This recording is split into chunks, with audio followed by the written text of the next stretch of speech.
By the end of this video, you're going to feel so seen and understood. If you're in your 20s and feel like everything's falling apart, just know you're not alone. We're going to be talking about what it feels like to not only lose yourself, but maybe you've never actually even found yourself. We're going to talk about how to learn and prioritize yourself in a gentle and slow kind of way. I think personal experiences along with tips and tricks I'm learning along the way, while also showing the messy, non-perfect, and real side of your 20s. You know, you might be used to seeing a lot of highlight reel type content on social media, but we're not doing that here. We're getting real. Okay, but why me? Like, what do I know about this? I'm glad you asked. Let's just say at 28 years old, I quite literally never felt like me. I've been a caretaker for everyone else my entire life, living for everyone else and hiding under that mask. And I'm just now deciding that I'm going to start rebuilding myself from the ground up. So the highlight reel version of social media stresses the importance of getting ready every single day. And for the everyday person that goes to work, right, maybe has a 9-to-5, shows up in the office, that may be your reality. But for people like me, as an entrepreneur, business owner, somebody that works from home every day and struggles with energy levels, that truly is not the case. Cue another reason for beating myself up all the time, and I'm sure it's pretty relatable. So something that I've learned to create and always have in place is a dual routine, meaning having two different routines, one for when you have the energy and one for when you don't. For example, my low energy days look something like splashing water on my face, brushing my teeth, making sure my hair looks decent, and putting on a comfy outfit. Whereas my higher energy days looks more like doing a full skincare routine, making sure the teeth are brushed, of course, doing a cute hairstyle, putting on some makeup, and putting on an outfit that makes me look cute. Now, this has been an absolute game changer, and I recommend it to everybody. Now, I'm talking to those of you that have low energy, discipline issues for whatever reason. Maybe you have a health diagnosis, hypo or hyperthyroidism, neurodivergent diagnoses, depression, anxiety, all of those things. Or as if you feel like you're just not living your life for yourself, like you're living it for everybody else, and there's very little mental capacity to create the lifestyle and routines for yourself that you desire. Now, don't be fooled. What you're seeing here is me on a decent morning. Some mornings I wake up at 10:30 a.m., stay in bed scrolling for an hour, barely eat, and don't get any work done for the day. Now, although I'm a firm believer that these days are absolutely necessary for everyone, these days were unfortunately becoming more regular than my good/productive days. So if you're listening to this thinking, oh my god, so I'm not the only one who has consistent bad days, just know there are at least a dozen other women having that exact same thought. I've been living on my own for 7 years now, and for the first time, I'm actually consistent with doing my dishes and cleaning my kitchen most nights. I know, might be gross to some people, but hey, remember I said we're showing the real side of things here? Now, this isn't to say I had my dishes in my sink all week, but I truly wanted to be that girly on socials that ran your dishwasher every night, put them away, and vacuumed every morning, then did a load of laundry every day. You know the ones I'm talking about, but I finally had to accept that my brain and body just does not work that way, and that's okay. My biggest tip in chores and doing things around the house consistently is finding your version of consistent. It is so important. So instead of every single night, is it every other night? Is that consistent enough for you? Does that work for you? Maybe Monday, Wednesday, Saturday. Maybe it's the nights you don't work late. Like, what works for you and what can you be consistent in doing that's still consistent? If there's one thing I'm super proud of myself for over the last 3 months, because we have to celebrate our wins, y'all, it's finally prioritizing not just my nutrition, but my breakfast. So if you struggle with eating healthy, eating at all, staying on track with nutrition in general, try this. Find one kind of breakfast you can eat all the time and make 2 to 3 variations of it. For example, a smoothie is mine and I make a few different flavors. You could do savory, sweet, eggs and meat, avocado toast, oatmeal, etc. And just find 2 to 3 different recipes that all have quality ingredients to make a balanced meal to rotate between.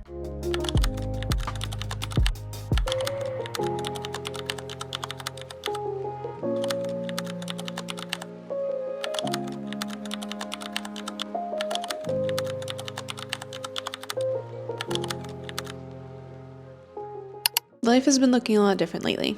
I have moved to the city. I have been diagnosed with PCOS, both of which have caused me to make big life changes that are making me uncomfortable, but in the best way possible. They are making me make life changes that will provide me a more confident, happy, healthy life. Before this new chapter of my life, I was struggling. Not to say I'm not still struggling with a lot of things, that's why we're making this new series. But I also have ADHD, which means I never feel calm. I'm not super disciplined, or sometimes I'm not disciplined at all. I just don't feel like myself.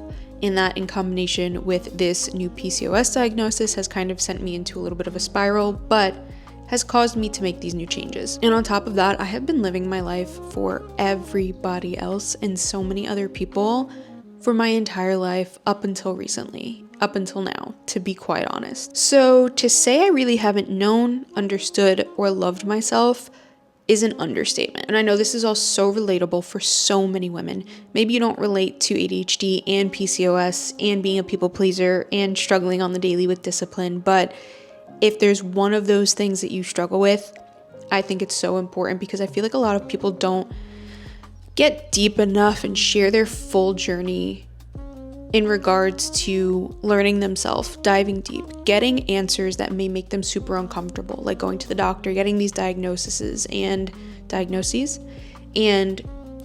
taking it head on, and then being super real about what it is that you would do if you were the best version of yourself. And that's where I'm currently at, and that is what this new series is going to be. Basically, showing and being super candid about my struggles and what I'm currently going through, but also the things that I'm doing to make those things better and the changes that I'm making to learn myself, to become the best version of myself, and to build the self-confidence and self-focus that I've never ever had. Whether it's through daily and weekly vlogs, motivational videos, sit down talking to you videos, it's time we talk about it and learn how to navigate it together.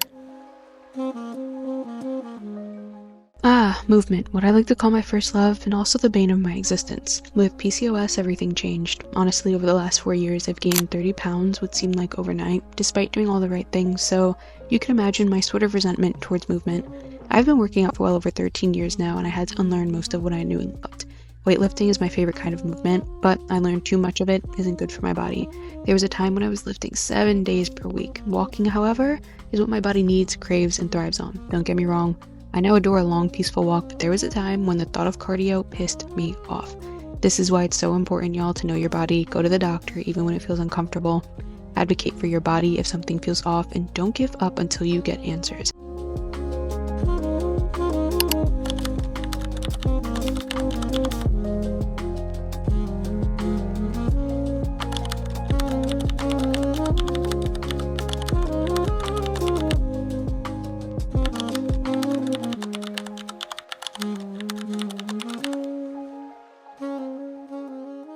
It is Wednesday, it's 2:44 p.m. and I just pretty much wrapped up the work that I really want to get done for the day, and we're probably going to head out and maybe go to Target. I got to get some groceries and stuff, but I wanted to, again, we're being super candid here. This is the second portion of the vlog, and I planned to film all of this on Monday. The morning routine that you saw was on Monday, and we took Monday and Tuesday off. After that morning routine, after all of the things you saw, I crashed and burned.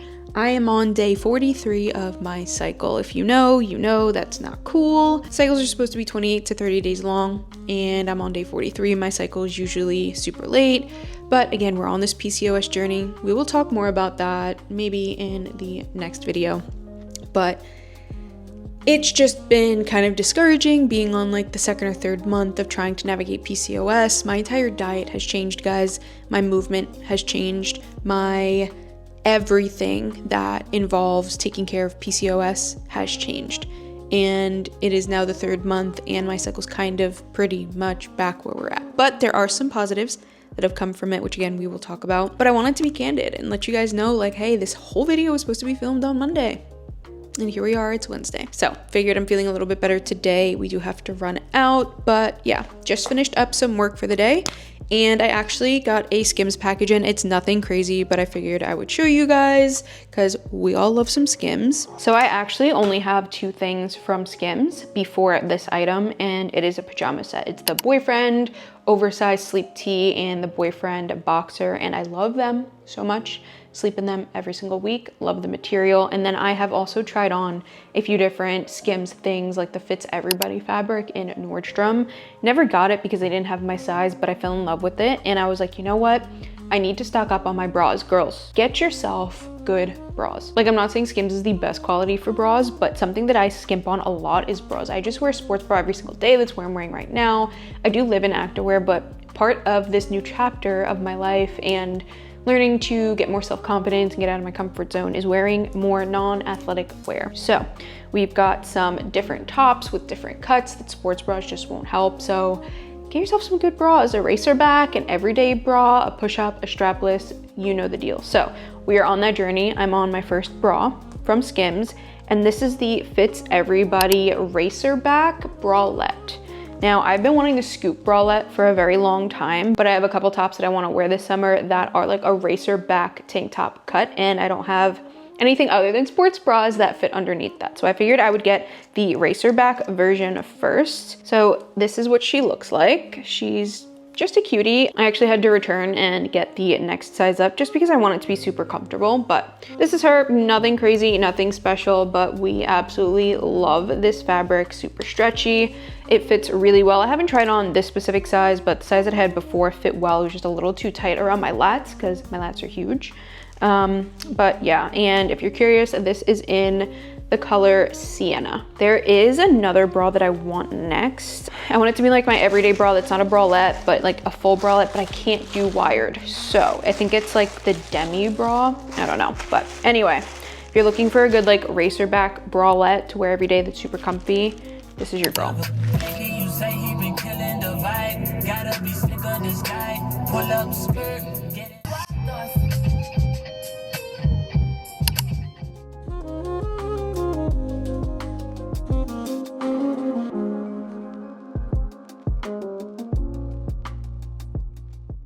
For a long time, I thought I knew who I was. Under a mask nonetheless, but I just thought that was normal. But lately I've realized I only knew the version of me that survived. Now, at 28, I'm finally learning to meet the real me. The one underneath the survival, the caretaking, and the waiting. This is where my story begins, and I'd love for you to come along for the journey with me.